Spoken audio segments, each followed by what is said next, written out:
आज की जो प्रेरणादायक कहानी मैं आप लोगों को सुनाने वाला हूँ वो उन लोगों को एक बार जरूर सुनना चाहिए जिनके मन में हमेशा अशांति बनी रहती है।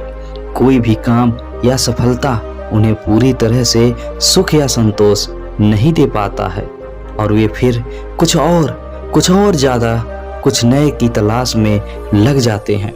और इस तरह की परेशानी आज के समय में लगभग हर व्यक्ति के अंदर होती है, इसलिए यह कहानी सबके लिए महत्वपूर्ण है, तो इसे ध्यान से एक बार जरूर सुने।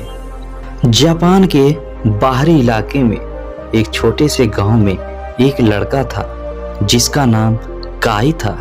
वह एक बेचैन आत्मा था, हमेशा अपने छोटे से गांव में ही रहता था। उसे जो कुछ मिल पाता था वो उसी की तुलना कर जीवन से और अधिक प्राप्त करने की तलाश में रहता था। वह लगातार अगले रोमांच या चुनौती की तलाश में रहता था। वह जहां भी होता था, जिस भी परिस्थिति में होता था, उससे कहीं भी संतुष्ट नहीं हो पाता था। एक दिन काई ने एक महान जिन मास्टर के बारे में सुना जो पास के पहाड़ के ऊपर रहता था। उसने फैसला किया कि वह इस मास्टर की तलाश करेगा ताकि वह बुद्धिमान गुरु उसके जीवन के उद्देश्य और अर्थ को खोजने में मदद कर सके। एक लंबी और दर्दपूर्ण यात्रा के बाद काई आखिर पर्वत की चोटी पर पहुंच गया और उसने जैन मास्टर का विनम्र निवास पाया। तब मास्टर ने देखा कि काई बहुत थका हुआ था। उन्होंने उसका गर्मजोशी के साथ स्वागत किया, उसे पानी पिलाया, भोजन कराया और उसे बैठाकर उससे आने का उद्देश्य पूछा। काई ने जैन मास्टर के आगे अपने दिल की सारी बात कह दी। उन्हें अपनी बेचैनी और बहुत कुछ चाह की प्राप्ति के लिए अपने निरंतर खोज के बारे में बताया। मास्टर ने काई की बातों को धैर्य के साथ सुना और फिर काई को चाय का प्याला थमा दिया। इस चाय को पी लो, मास्टर ने काई से कहा और कहा कि यह पूरे जापान की सबसे बेहतरीन चाय है। काई ने चाय की चुस्की ली और यह जानकर हैरान रह गया कि इसका स्वाद किसी भी आम चाय से बिल्कुल अलग नहीं था।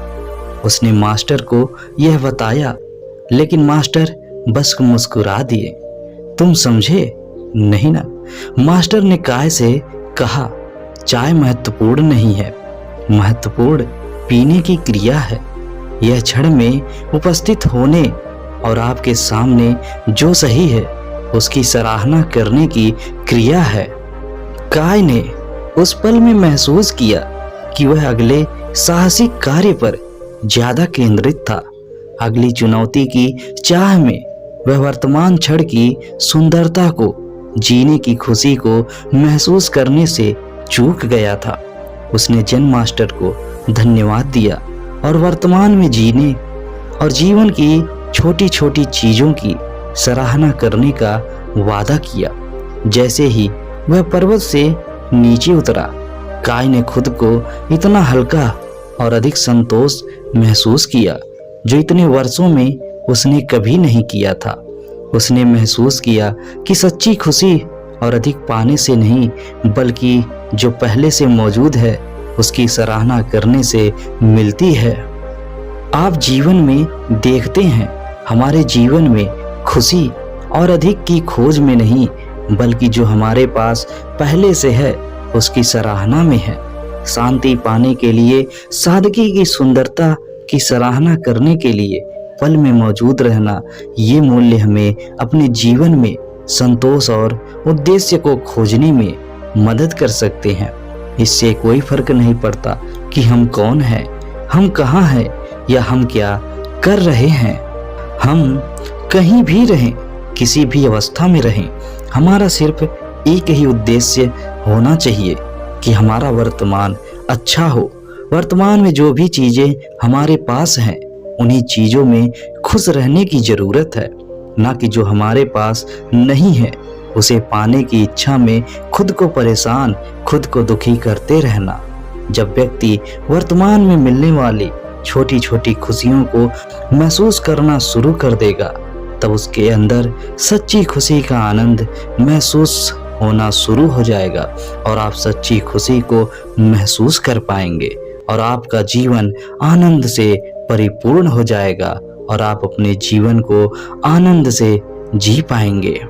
तो उम्मीद है दोस्तों इस कहानी से आप जरूर कुछ सीख पाए होंगे। तो इसी के साथ हमारे इस वीडियो को एक लाइक और हमारे इस चैनल को सब्सक्राइब जरूर कर लें। धन्यवाद। जय हिंद।